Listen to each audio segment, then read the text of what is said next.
আসসালামু আলাইকুম। Completing sentence ২০২৪ সালের সকল বোর্ডের কমপ্লিটিং সেন্টেন্স নিয়ে আমরা ধারাবাহিকভাবে প্রশ্ন সলভ করব এবং নিয়মগুলো আলোচনা করব। তো সেই ধারাবাহিকতায় আজকে চট্টগ্রাম বোর্ড ২০২৪-এর প্রশ্ন নিয়ে আলোচনা করব। আমরা প্রত্যেকটা প্রশ্নের সলিউশন সাথে সাথে তার নিয়মগুলো নিয়ে আলোচনা করে দেব। এখানে এ নম্বরে দেওয়া আছে I miss my maternal grandmother a lot. Grandmother মানে আমরা জানি নানি অথবা দাদি, কিন্তু ম্যাটার্নাল গ্র্যান্ডমাদার মানে হলো নানি, আর প্যাটার্নাল গ্র্যান্ডমাদার হলো দাদি হতো। ওকে, পরে দেখো দেওয়া আছে 15 ইয়ার্স হ্যাভ পাস্ট সিন্স।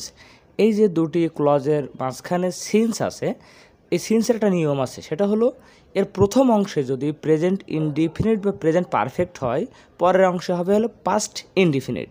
আর প্রথমেই যদি অংশে পাস্ট হতো, পরে হয়ে যেত পাস্ট পারফেক্ট। তো যেহেতু সিন্সের আগে হ্যাভ পাস্ট, এটা প্রেজেন্ট পারফেক্ট আছে, পরে পাস্ট ইনডিফিনিট হয়ে যাবে, মানে যাই লিখবো না কেন পাস্টে লিখবো। তাহলে কী হলো 15 ইয়ার্স হ্যাভ পাস্ট সিন্স, এখন কী লিখেছি আই স হার। ঠিক আছে। নাম্বার 2 আছে Zillur and Ashraf were lucky. দুজন ব্যক্তির কথা বলা, তারা খুব ভাগ্যবান ছিল।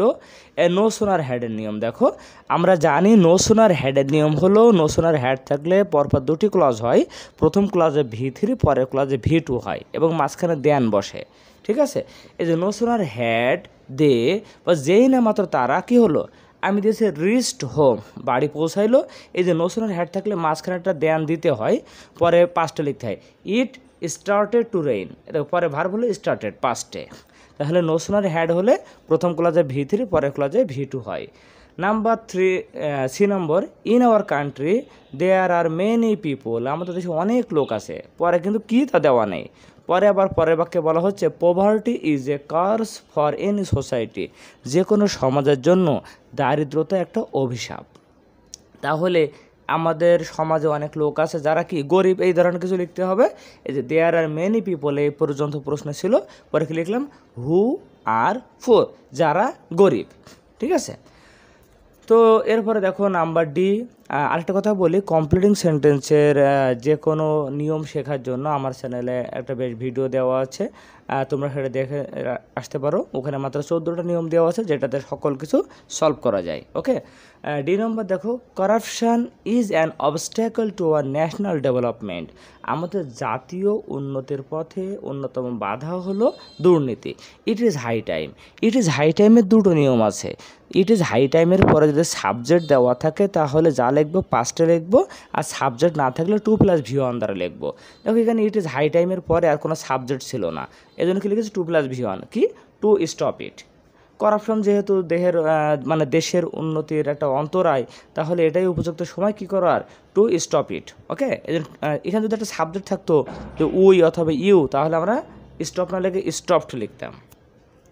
আর নাম্বার ই দেখো, স্টাডি সিনসিয়ারলি, খুব মনোযোগ সহকারে যত্ন সহকারে পড়াশোনা করো। লেস্টের নিয়ম হলো সাবজেক্টের পরে শুড বা মাইট হয়, পরে ভার্বের প্রেজেন্ট ফর্ম বসে। লেস্ট মানে তা না হলে এর পরের অংশ লেখার নিয়ম হলো সাবজেক্টের পরে শুড অথবা মাইটের যে কোনো একটা প্লাস ভার্বের প্রেজেন্ট ফর্ম। দেখো কি লিখেছি, ইউ মাইট দিয়েছি, পরে ফেল ইন দ্য এক্সাম। মনোযোগ সহকারে পড়ো, তা নাহলে কী হবে, পরীক্ষায় ফেল করবে। যে you might fail in the exam, কেউ যদি মাইট না দিয়ে শুট দিত সেটা কিন্তু হতো। পরে আছে নূরজাহান স্টাডিজ মেডিসিন।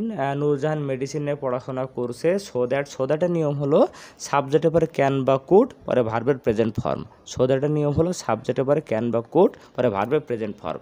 যেহেতু প্রথম অংশে প্রেজেন্ট আছে স্টাডিজ, এজন্য ক্যান দিয়েছি। এইবার যদি পাস্টে থাকতো তাহলে এখানে কুড দিতাম। ঠিক আছে। তাহলে কি হলো, সো দ্যাট যাতে করে she can be a doctor. E number দেখো, once there an old man. এখন একটা বৃদ্ধা মহিলা ছিল, বৃদ্ধ লোক ছিল, হু হ্যাড 3 সন্স, যার 3টে ছেলে ছিল। They were so lazy that. এই সো ডট ডট দ্যাট হলে পরের অংশে সাবজেক্টে পারে সাধারণত কি হয়, ক্যান নট বা কুড নট প্লাস V1। দেখো আমি এখানে অ্যান্সার দিয়েছি। দে এ হলো সাবজেক্ট, they were so lazy that, তারা এতই অলস ছিল যে, সাবজেক্ট ওই যে দে, এর ক্যান নট বা কুড নট, যেহেতু এই পাশে ওয়ার পাস্টে আছে এজন্য এই পাশে could not.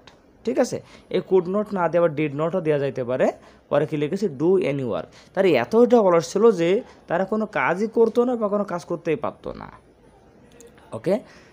Number is Rezwan tried his best to get the job. Rezwan চাকরিটা পাওয়ার সর্বোচ্চ চেষ্টা করেছিল, but he could not get it, কিন্তু সে সেটা পেতে পারে নাই।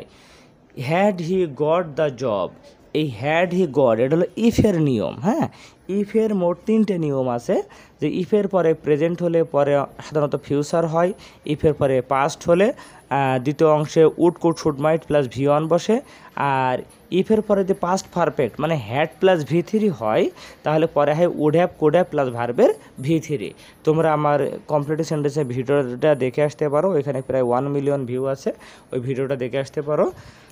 দেখো তো এই হ্যাড হি গট এটা ইফের নিয়ম, এবং দেখো হ্যাডের পরে ভি3 আসে, এটাকে বলা হয় পাস্ট পারফেক্ট। তো ইফের নিয়মে প্রথম অংশ পাস্ট পারফেক্ট হলে দ্বিতীয় অংশ হয় হলো উড হ্যাভ বা কুড হ্যাভ, পরে ভার্বের ভি3।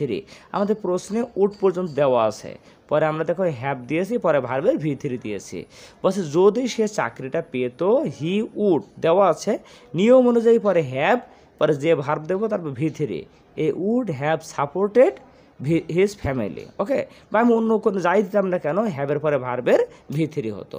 এরপরে দেখো দি ম্যান হু, সেই লোকটা যে ড্যাশ, মানে যে লোকটা কী করে, পরে আছে can maintain a sound health, সুস্বাস্থ্যের অধিকারী হতে পারে। তাহলে কোন মানুষটা সুস্বাস্থ্যের অধিকারী হতে পারে, এ দিয়েছে হু, যে ব্যক্তি ডাস ফিজিক্যাল এক্সারসাইজ, যে শারীরিক ব্যায়াম করে। নাম্বার যে দেখো এই নিয়মটা অনেক আসে, যে উইথ এ ভিউ টু হলে এরপরে ভার্বের সাথে আইনজি যুক্ত হয়। তো Florence Nightingale wanted to be, হতে চেয়েছিল আ নার্স, একজন নার্স হতে চেয়েছিল, উইথ এ ভিউ টু মানে লক্ষ্যে, কিসের লক্ষ্যে, পরে ভার্বের সাথে আইএনজি, সার্ভিং পিপল, অথবা তুমি দিতে পারো হেল্পিং দ্য সিক পিপল। হ্যাঁ, মানে যাই দাও না কেন পরে ভার্বের সাথে আইনজি যুক্ত হবে। তো এই ছিল চট্টগ্রাম বোর্ড 2024। ইনশাল্লাহ আগামী দিন অন্য যে কোনো বোর্ডের কমপ্লিটিং সেন্টেন্স নিয়ে হাজির হব। টিল দেন, আল্লাহ হাফেজ।